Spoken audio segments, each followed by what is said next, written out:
Thank you for joining us on The World Now. We begin with updates on the relocation of the former president of Sierra Leone, Ernest Koroma, to Nigeria.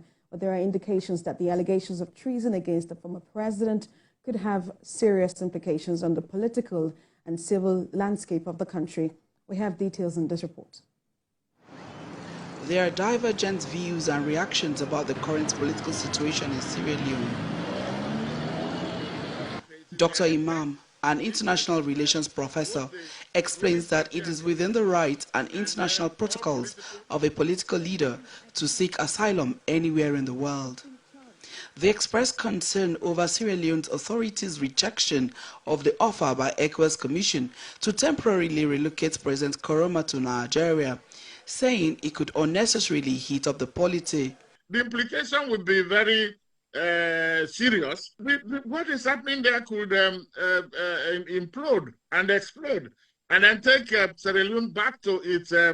Everybody is praying that it doesn't go to the conflict era where the country lost more than 50,000 people during its civil war of 1991 to 2002.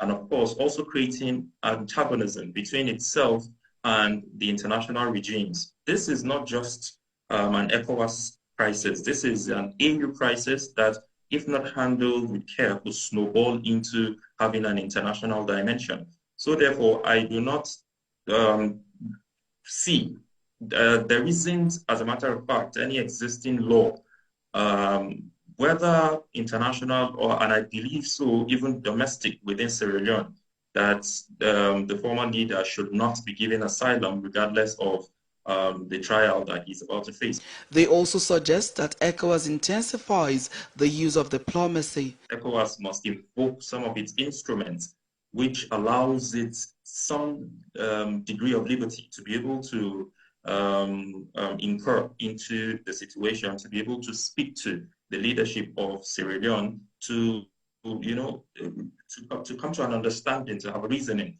and allow or grant the asylum for the former leader to come and have a stay in Nigeria while the trial is ongoing. It's in their interest, in the interest of both the ruling party and the opposition, and then all political actors in Sierra Leone, to collaborate and cooperate with ECOWAS, and to make sure that the country gets back on track for peace and then development.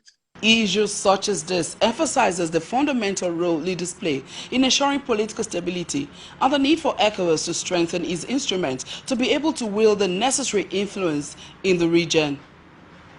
Moya Thomas, TVC News, Abuja. All right, let's bring in our foreign affairs correspondent, Moya Thomas. She joins us from Nigeria's capital, that's Abuja. Moya, thank you so much for joining us and keeping tabs on this developing story. What evidence has been presented to support the charges of treason against the former president? I think that is one of the bone of contention at the moment, the fact that there are no enough evidence to actually prove the allegation. From what my political sources told me right now, what they have is the fact that there are some money transfers within that period, and then the fact that there are money transfers is still not enough evidence to show that or to prove his culpability in the coup d'etat, in the coup attempt of November 26. But one other thing that is also important to also note at the moment is the fact that the government is also saying, because some of his aides were caught or were also part of the people that carried out the attempted coup. But from what I also gathered from some citizens of the country, some of my colleagues in Sierra Leone that I spoke with, they said that a lot of these aides do not work with him personally anymore in his personal capacity. So it's wrong to actually hold him on the fact of what some other persons did. So that is still what is, the trial is going on. So as the trial goes on, we'll have more facts into the evidence the government has against him as at now. Stand trial in courtroom on Wednesday, but talk to us about the reaction of the public to these charges, because it seems that the former president seems to be a favorite of the people. Actually, that is also one of the things I gathered, that he's very popular, he's loved. His policies were people-friendly, and he ruled the country between 2007 to 2018, which is a long time. So he had actually built this he has built this goodwill with the people. So going by that, it is also one of the reasons the ECOWAS is moving in to ensure this does not escalate or de-escalate or become another civil war in Sierra Leone. Sierra Leone is very fragile at the moment. We can never forget the civil war of 1991 to 2002, where over 50,000 people died. So due to that, it is really the reason why ECOWAS is going strong on ensuring that this does not result to an ethnic division. And because right now people are saying because former President Koroma is from the north and the current President Madabio is from the south, is one of the reasons his lawyer actually called it a political vendetta. So that is reasons why the people and ECOWAS really need to put more pressure on President Madabio to give in to the proposal or to the request of ECOWAS so that there will be peace in Sierra Leone. While we try to walk the path of peace, ECOWAS has described the outright rejection, as being insulting to the Commission. What options, does the ECOWAS have now for the former president?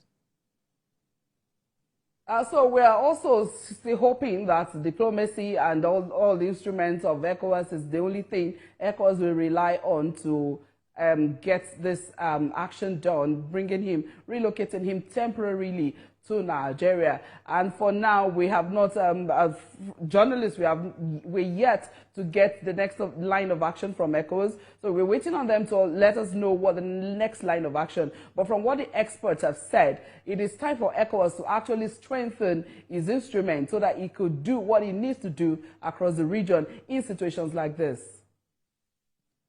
So going back to the trial, the charges against the former president, what legal processes, just hypothetically, what legal processes will be followed in this case of treason against the former president? Because that's like the key point now, the fact that he is a former president of the state. Okay, if I get you right, I think you're asking what legal instruments they could use. The Penal Code of Sierra Leone, pardon me, says if he's found guilty of treason, he could face life imprisonment. That is what the Penal Code of Sierra Leone says. But then we have instruments, also instruments of ECOWAS that.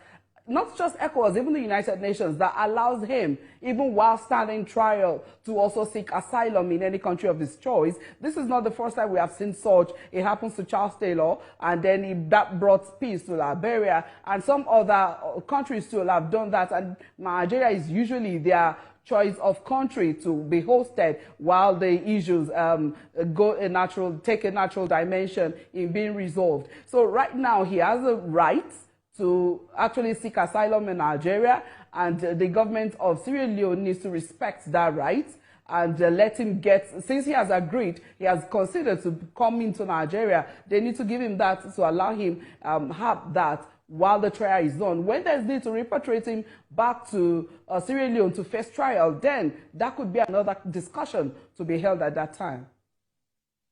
Foreign Affairs correspondent Moyo Thomas, thank you so much for bringing us updates from Sierra Leone. I know you're in the nation's capital.